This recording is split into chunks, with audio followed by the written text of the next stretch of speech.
Everyone, agree planet के YouTube channel पर आप सबका एक बार फिर से स्वागत है। आज के इस लेक्चर में हम बात करेंगे वर्मी कंपोस्ट। वर्मी कंपोस्ट क्या होती है, इसकी क्या इम्पोर्टेंस है, क्या क्या बेनिफिट्स हैं और इसके क्या एडवांटेज हैं। तो जो वर्मी कंपोस्ट है, ये एक प्रोसेस है या साइंटिफिक मेथड है अर्थवॉर्म की हेल्प से जो ऑर्गेनिक वेस्ट है उसको एक रिच मैन्योर में कन्वर्ट करना, जिसमें काफी हाई न्यूट्रिशनल कंटेंट होता है। वर्मी कंपोस्ट में एनपीके नाइट्रोजन जो है वो 2 से 3%, फॉस्फोरस है वो 1.52 से लेके 2.25 तक, और सेम कंटेंट इसमें पोटेशियम का भी पाया जाता है। और इसमें प्लांट ग्रोथ रेगुलेटर हार्मोन्स काफी रिच होती है। जो ये वर्मी कंपोस्ट है, इन सब में ये बहुत एक बेनिफिशियल है फार्मर्स के लिए। ये एक साइंटिफिक मेथड है जैसा कि आपको बताया, और इसमें अर्थवॉर्म्स का यूज किया जाता है जो कि कॉमनली सॉइल में भी पाए जाते हैं। अर्थवॉर्म्स जो हैं वो 2-3 तरह की स्पीशीज पाई जाती हैं मेनली, जो सॉइल में फीड कर एक तो सॉइल में फीड करते हैं, और एक जो वर्मी कंपोस्टिंग के लिए एक ऑस्ट्रेलियन स्पीशीज है जो सबसे ज्यादा इंडिया में यूज हो रही है, जैसा कि आप इसमें देख भी पा रहे हैं, जो है आइसिनिया फोइडिटा। इसकी हेल्प से वर्मी कंपोस्ट को तैयार किया जाता है। उसके बाद बात करते हैं कि need and importance of vermi compost. Vermi compost की नीड और इम्पोर्टेंस क्या है।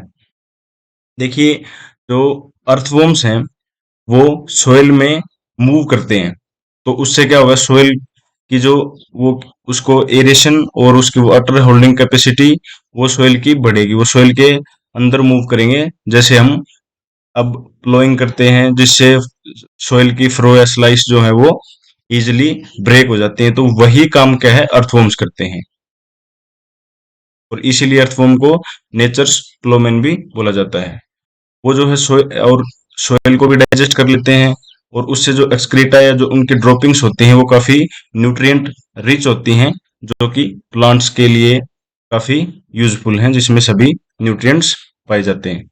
इसलिए वर्मी कंपोस्टिंग बहुत ही जरूरी है। और आज के टाइम में जैसे कि गवर्नमेंट भी एक नेचुरल फार्मिंग की तरफ काफी फोकस है, तो फार्मर्स की के लिए ये वर्मी कंपोस्टिंग एक बहुत ही अच्छी कंपोस्ट है, सभी जितनी भी और ऑर्गेनिक कंपोस्ट हैं। उसके बाद बात करते हैं कि ये सभी क्रॉप्स में इसका यूज हो सकता है, जैसे एग्रीकल्चर, हॉर्टिकल्चर, या हॉर्टिकल्चर के अंदर जो ऑर्नामेंटल प्लांट्स हैं, मेडिसिनल हैं, वेजिटेबल्स हैं, किसी भी स्टेज पे इनका यूज हो सकता है। और इसके कोई भी एक डिसएडवांटेज नहीं है, किसी भी आप इनको कितनी भी क्वांटिटी में इसको डाल सकते हैं, तो भी इसका कोई डिसएडवांटेज नहीं। वैसे सभी के लिए अलग अलग, जो एग्रीकल्चर क्रॉप्स हैं उनके लिए अलग, हॉर्टिकल्चर ऑर्नामेंटल मेडिसिनल उनके लिए अलग अलग क्वांटिटी एक निर्धारित की गई है। लेकिन इनकेस अगर वो ज्यादा डल भी जाती है तो इसका कोई डिसएडवांटेज नहीं है, क्योंकि वर्मी कंपोस्ट का जो पीएच है वो न्यूट्रल होता है। उसके बाद बात करते हैं कि जो वर्मी कंपोस्ट, फिर इसके काफी एडवांटेज हैं, जो कि फार्मर्स, इंडस्ट्री, एनवायरमेंट और एनवायरमेंट फ्रेंडली है, और ओवरऑल जो देश की इकोनॉमी है उसमें भी ये हेल्प करती है, क्योंकि फार्मर्स का इसमें जीरो बजट से इसको स्टार्ट कर सकते हैं और अपने लिए यूज कर सकते हैं। तो इसके वर्मी कंपोस्टिंग का क्या मेथड है बनाने का, वो हम नेक्स्ट वीडियो में बात करेंगे। और इसका जो वर्मी कंपोस्ट के लिए वर्म्स हैं उनकी भी एक अलग से लेक्चर बना के आपको दे दिया जाएगा। तो आज हम सिर्फ जनरल बात करेंगे कि वर्मी कंपोस्ट क्या है और इसके क्या क्या यूज है। उसके बाद बात करते हैं advantage. Vermi compost is rich in all essential plant nutrients. जो वर्मी कंपोस्ट है वो सभी प्लांट न्यूट्रिएंट्स हैं वो इसमें पाए जाते हैं, जैसा कि मैंने आपको पहले बताया एनपीके की कंपोजिशन। इसके अलावा इसमें माइक्रो न्यूट्रिएंट्स भी पाए जाते हैं, प्लांट ग्रोथ रेगुलेटर्स भी हैं इसमें, हार्मोन्स भी हैं, तो इसलिए काफी यूजफुल है। Provides excellent effect on overall plant growth, encourages the growth of new shoots, leaves, and improves the quality and shelf life of the produce.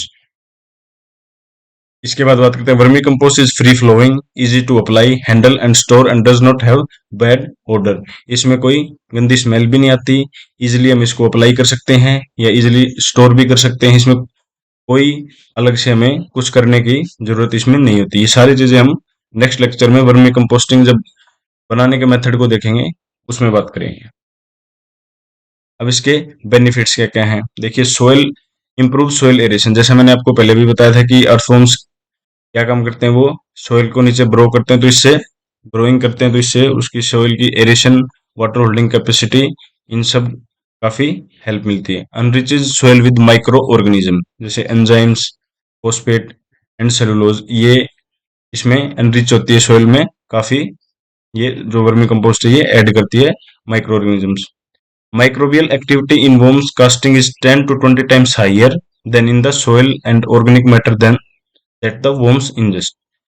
तो वर्मी कंपोस्ट में जो माइक्रोबियल एक्टिविटी है, वो वर्म्स की जो कास्टिंग है वो 10 से 20 गुना ज्यादा है बाकी किसी भी ऑर्गेनिक मैटर से या सोयल में नेचुरली कोई माइक्रोब्स प्रेजेंट है उनसे। Improves water holding capacity.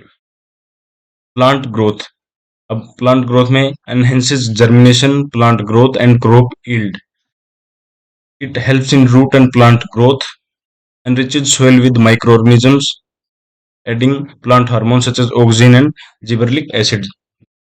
ये इसके बेनिफिट्स हैं। तो आज के लेक्चर में इतना ही। नेक्स्ट लेक्चर में हम बात करेंगे कि वर्मी कंपोस्टिंग को कैसे किया जाता है, क्या प्रोसेस है, इसका कंप्लीट प्रोसेस देखेंगे और कौन से वर्म्स इसमें यूज करने चाहिए सबसे बेस्ट है। तो आज के लेक्चर में इतना ही।